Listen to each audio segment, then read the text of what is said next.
It sounds like you had similar to me where my ex worked nights. So when my son was at school, we worked together. So he was my boss. He had convinced me early on to leave my job and work for him to like control. I didn't know that at the time. But so we would do most of our fighting during the day when my son wasn't home. And then when he would go to work right around 3 or 4, work, when I say work, like he didn't really go to work, but he left. By the time he got home, my son was already in bed. And it worked pretty well that way 90% of the time. I don't know if you have any advice on this, and if you don't, that's fine. But something that you said kind of made me think this. Do you have any advice on how to speak to your children about how their father is acting without traumatizing them? Because they act out, they act totally foolish. Now, looking back, do you have any advice on what you did wrong or what you did right during situations like that?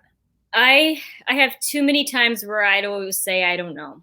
Okay. Because that's one of the reasons why I left. He came back from the bar at 2 a.m. He had been drinking. My oldest son and my youngest son, my oldest son came into my bed because he had a tummy ache. My youngest son followed because he follows his brother. So my oldest son was awake. My ex swung open the door, hit me in the face, and screamed bloody murder at me, not knowing the kids were in bed. And my oldest son like woke up, like shooken up, and he was just like wide-eyed that he saw his father hit his mother. And that, to me, that was definitely the point where you kind of do rise up and you go, okay, enough is enough. Like someone almost like got you a hold of reality. Yeah. And even today, he asked me, he goes, Mom, why did Dad hurt you? I didn't like when Dad hurt you. And I say, I don't know. I said, your dad is, I try to say more of a positive thing about, because I see the way he treats me behind closed doors as opposed to what he projects out to everybody in the outside world. And even the way he treats his children seems, from what I can tell, like he does care for them. They don't go without food or clothes.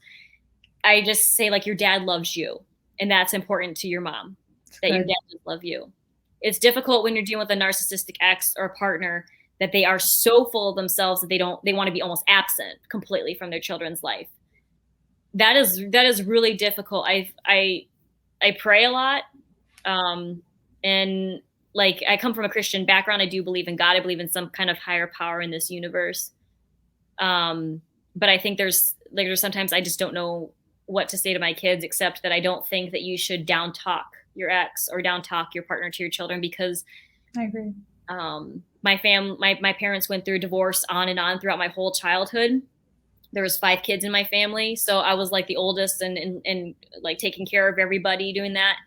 And I remember being split in half of like, who do you love more and all that, who do you want to live with, and then they would bad talk each other.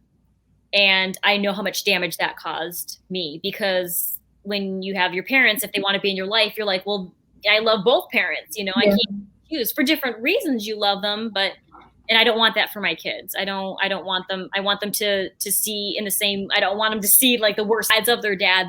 That's why I left, because it got worse and worse. But the kids are resilient and they are strong. You give them a good foundation, a good home, a good sanctuary. Life. They end up figuring it out themselves, like what's right and what's wrong. And I try to also use that as some kind of learning experience too. Like this is what you do for people when they're in my care, and just try to raise them right as best I can. And they will start figuring out, something that's in the same way of just like, oh, that's not okay, and that works. Praying for that too. Yeah, I totally understand that.